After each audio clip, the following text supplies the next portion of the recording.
What I think you might have a bigger issue with, Oh, boy. NFL-wise, your alma mater, professional alma mater, the D.C. Commanders. Yes.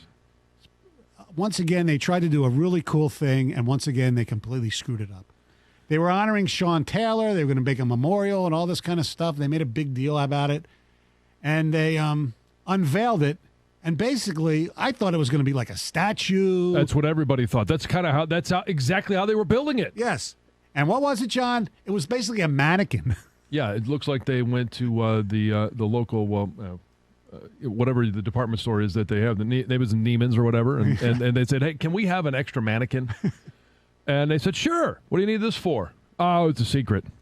And then they put Sean Taylor's uniform on it, somehow hung the helmet suspended above the uniform, and the whole unveiling too, like they had this whole glass case that was it's like when the covered like in a shroud. It looks like right, and there's people around. I mean, there's a big build up to this. They built it up all. His family's there. Everybody's there. And then they unveil it, and it was as underwhelming and quite honestly embarrassing as you can ever imagine. As a former player, as a former teammate of Sean Taylor, I'm embarrassed that this is what they did to honor him.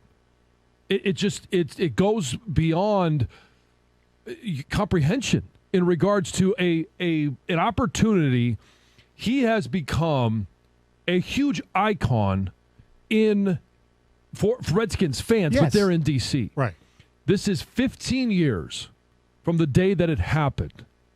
And this is what they do. This is what the brain trust that was put together to say we want to do something special. Not only do we want to do something special, but we want to promote this special event for Sean Taylor, for his family, to mark 15 years from the moment that he was murdered. And this is what they come up with. It was an embarrassment. It's weird. I saw a soundbite with his sister, I believe, and she was so happy that they got his cleats correct. I mean, I don't even, there's nothing more that you could really say about it other than if this is what they're doing to honor those in the past, it's an embarrassment. And the embarrassments keep going in regards to what this organization, a proud organization. When I got there, there was a 20,000 person waiting list for season tickets. And year after year, it has whittled itself down because of the poor management, poor decision-making, poor environment created by ownership.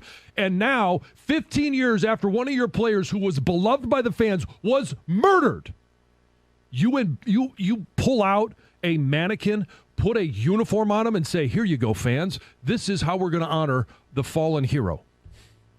It's a disgrace. Even when they try to do something right, they just F it up all the time, although their football team keeps winning games.